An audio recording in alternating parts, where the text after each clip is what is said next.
The Lawrence family lived in a picturesque suburban neighborhood in Naperville, Illinois, kind with neatly trimmed lawns, white picket fences, and an aura of tranquility. John Lawrence, a well-respected architect, and his wife Melissa, a beloved nurse, seemed to embody the perfect American dream. They had 2 children, Jessica and Alexander, who were the pride and joy of their parents. One crisp autumn morning, the facade of perfection shattered. John Lawrence returned home from a weekend fishing trip with his friends to find the house eerily silent. The usual warmth and cheer were absent, placed by an unsettling stillness. He called out for Melissa but received no response. Anxiety gnawed at him as he climbed the stairs to their bedroom. The sight that greeted him was every husband's nightmare. Melissa lay motionless on the bed, skin a pale hue, contrasted starkly with the dark, dried blood staining the sheets. John's heart pounded as he rushed to her side, desperately trying to shake her awake. It was futile. Melissa was gone. John's frantic call to 911 brought the police and paramedics rushing to the scene. They confirmed what John already knew. Melissa Lawrence was dead. The initial investigation began with officers combing through the house for clues. John was in shock, barely able to process the questions thrown his way. Detective Amanda Blake, a seasoned investigator with a reputation for her keen instincts, took charge of the case. She quickly established that there were no signs of forced entry, suggesting that Melissa knew her attacker. As the investigation progressed, John's alibi was scrutinized. His fishing buddies corroborated his story, placing him miles away at the time of Melissa's death. Community was in disbelief. The Lawrences had always appeared to be the perfect couple, deeply in love and committed to their family. But as the days passed, whispers of John's suspected infidelity began to surface. Melissa's best friend, Megan Thompson, mentioned that Melissa had confided in her about her fears that John was cheating. This revelation cast a shadow of suspicion over John. Despite his solid alibi, the media quickly picked up the story, painting a picture of a troubled marriage and a potential crime of passion. Pressure mounted on the police to solve the case, but with John's airtight alibi, they were at a loss.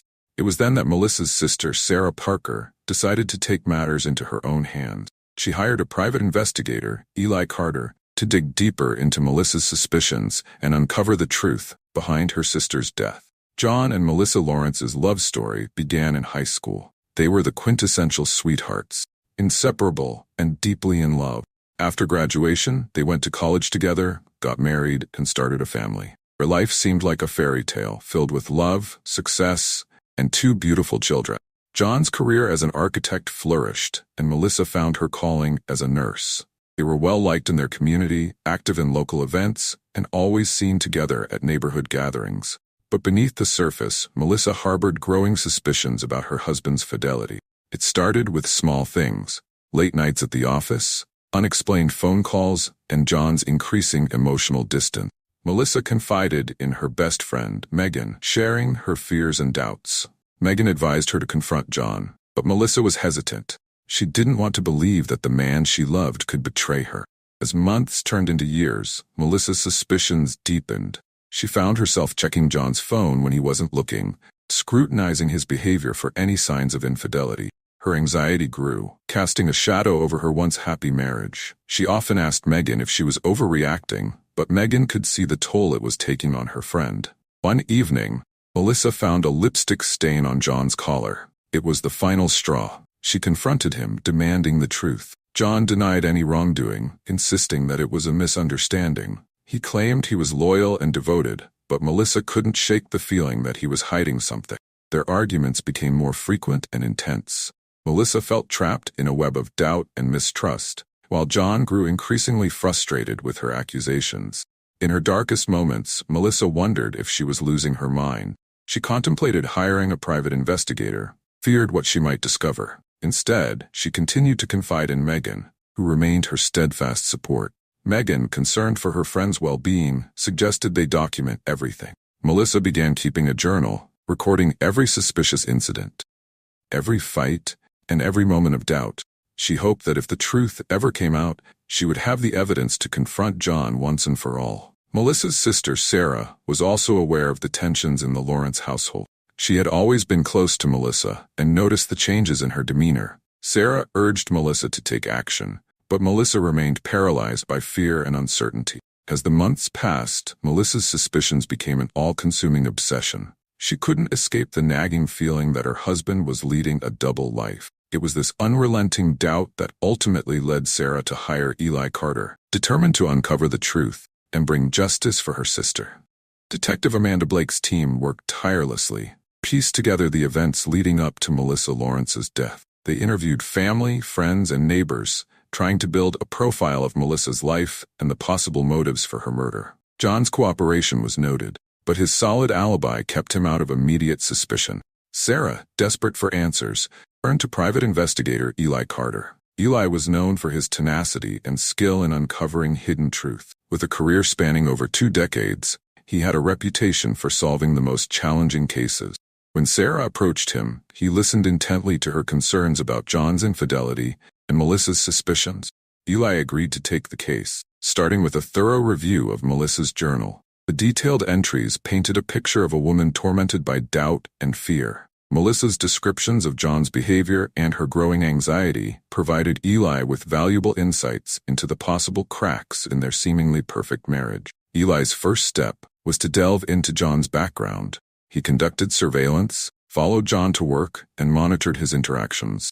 John appeared to be a devoted father and professional, but Eli knew better than to take things at face value. Interviews with Melissa's friends and colleagues revealed a woman who was deeply loved and respected.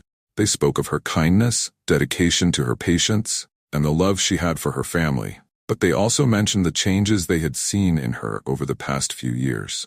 Megan Thompson, Melissa's best friend, was a crucial source of information. She shared the details of Melissa's fears and the confrontations she had with John. Megan also mentioned a woman named Diana Price, former colleague of John's, who had once been very close to him. Melissa had always been wary of Diana, suspecting her of having an affair with John. Eli's investigation led him to Diana Price. He dug into her background, uncovering a series of troubling details. Diana had a history of unstable relationships and a reputation for being manipulative. She had left the company where she worked with John under mysterious circumstances, and Eli's instincts told him there was more to the story. As Eli pieced together the puzzle, he began to see a pattern. Diana's presence in John's life, Melissa's escalating suspicions, and the sudden violent end to Melissa's life were all connected. He knew he was onto something significant, but he needed concrete evidence to prove Diana's involvement. Eli intensified his surveillance on Diana, watching her every move. He interviewed her acquaintances, piecing together a profile of a woman driven by jealousy and obsession. It became clear that Diana harbored a deep resentment toward Melissa, viewing her as the obstacle to her happiness with John. With the pieces falling into place, Eli prepared to confront Diana, determined to uncover the truth and bring justice for Melissa Lawrence. Eli Carter was no stranger to the darker side of human nature. With years of experience as a private investigator, he had seen it all: infidelity, fraud, even murder. But the Lawrence case had a complexity that intrigued him. As he delved deeper, the tangled web of deceit and betrayal began to unravel. John Lawrence, on the surface, was a model husband and father, but Eli's investigation revealed another side to him. John had indeed been unfaithful, and his affair with Diana Price was more than a fleeting indiscretion. Diana Price was a striking woman in her early 30s, with a magnetic presence that drew people to her. She had met John when they both worked at the same architecture firm. Their affair began innocently enough, with shared lunches and late-night conversations, but it quickly escalated into a passionate and clandestine relationship. Eli's surveillance provided him with the evidence he needed. He captured photos of John and Diana meeting in secret, their intimate moments betraying the depth of their connection. But it wasn't just the affair that caught Eli's attention. It was Diana's behavior. She was possessive, obsessive, and clearly driven by a desire to replace Melissa in John's life. Eli's investigation into Diana's past revealed a troubled history. She had grown up in a dysfunctional family, with a mother who was emotionally distant, and a series of abusive relationships. These experiences had left Diana with deep emotional scars and a desperate need for validation and love. When she met John, she saw him as her ticket to a better life, a chance to escape her past and find happiness. But Diana's obsession with John took a dark turn when she realized he would never leave Melissa. Despite John's promises and assurances, he remained with his wife, further fueling Diana's resentment. She began to see Melissa as the obstacle standing between her and the life she desired. Her jealousy grew, and with it, a dangerous resolve. Eli's breakthrough came when he discovered a series of emails between Diana and John. In them, Diana expressed her frustration and anger, accusing John of leading her on and demanding that he leave Melissa. John's responses were apologetic, but non-committal, indicating his reluctance to abandon his family. One email in particular stood out. It was sent a week before Melissa's death. Diana had written a long, emotional message threatening to expose their affair if John didn't take action. She hinted at a plan to remove Melissa from the picture, a chilling foreshadowing of the tragedy that would soon unfold. Armed with this evidence, Eli intensified his efforts to link Diana directly to the crime. He interviewed her former colleagues and friends, uncovering a pattern of manipulative and unstable behavior. They described Diana as someone who would go to great lengths to get what she wanted, often using deceit and emotional manipulation to achieve her goals. One colleague, in particular, provided a crucial piece of information. He recalled a conversation with Diana where she had fantasized about a life with John, free from the constraints of his marriage. She had spoken with a chilling detachment about the possibility of Melissa disappearing, a comment that now took on a sinister significance. Eli knew he was close. He gathered all the evidence he had collected and prepared to confront Diana. He needed her to confess, break under the weight of the truth. Diana Price's affair with John Lawrence had started with innocent flirtation and grown into a full-blown obsession. She had fallen hard for John, seeing him as her escape from a life of loneliness and pain. But as their relationship deepened, so did her jealousy and desire to replace Melissa Lawrence. The affair began 3 years prior, at an office holiday party. John, charming and attentive, had noticed Diana sitting alone and struck up a conversation. They found common ground in their love for their work and shared frustrations about their personal lives. John confided in Diana about his strained marriage, while Diana shared her dreams of finding true love. Their connection was instant and electric. Soon, they were meeting for lunches, then dinners, and finally, secret rendezvous at hotels. John was careful to keep their affair hidden, but Diana's feelings for him grew stronger with each passing day. She fantasized about a future where they could be together openly, free from the constraints of his marriage. Diana's fantasies, however, were marred by the reality of Melissa's existence. Every time John went home to his wife, Diana's resentment festered. She started to view Melissa as the obstacle to her happiness, the barrier standing between her and the life she wanted with John. Diana's behavior became increasingly erratic. She would call John at all hours, demanding to know where he was and who he was with. She became possessive, monitoring his social media and showing up unannounced at his office. John, initially flattered by her attention, began to feel trapped by her neediness. The breaking point came when Diana discovered that John had lied to her about spending a weekend with Melissa. Enraged, she confronted him, demanding that he choose between her and his wife. John, caught off guard by her intensity, tried to calm her down. He promised he would leave Melissa, but deep down he knew he couldn't follow through. As Diana's obsession grew, so did her hatred for Melissa. She started to stalk her, learning her routines and habits. Diana would drive by the Lawrence house late at night, watching from the shadows as Melissa went about her life. Her anger boiled over as she saw the life she wanted being lived by another woman. Diana's plan to remove Melissa took shape over several months. She began to fantasize about ways to eliminate her rival, her thoughts growing darker and more dangerous. Email she sent to John, threatening to expose their affair, was a desperate attempt to force his hand.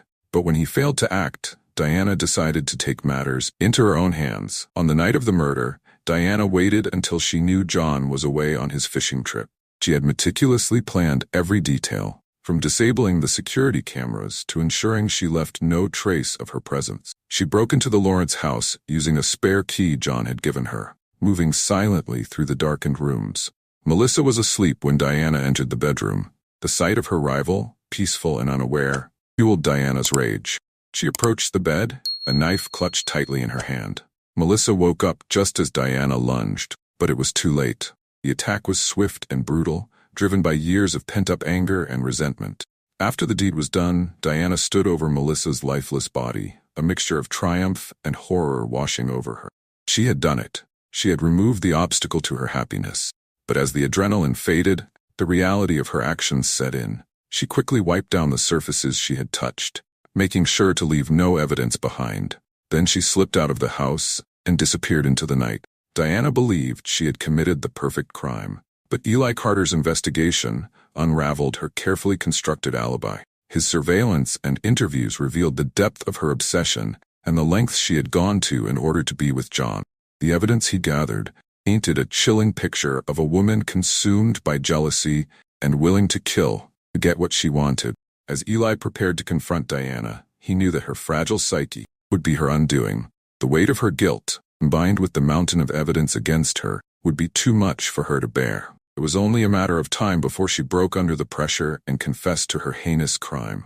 Eli Carter meticulously gathered the evidence needed to build an airtight case against Diana Price. He knew that to secure a conviction, every detail had to be scrutinized and every lead followed. His investigation had revealed Diana's obsessive behavior, her deep-seated resentment toward Melissa, and the lengths she went to in order to be with John. Now it was time to piece it all together. Eli's first task was to consolidate the surveillance footage and photographs he had taken of Diana and John. The images clearly showed their intimate relationship, disproving any claims that Diana might make about their affair being over. These visual proofs were crucial in establishing Diana's motive. Next, Eli focused on the emails between Diana and John. The threatening messages Diana had sent, demanding that John leave Melissa or face the consequences, were damning evidence of her intent.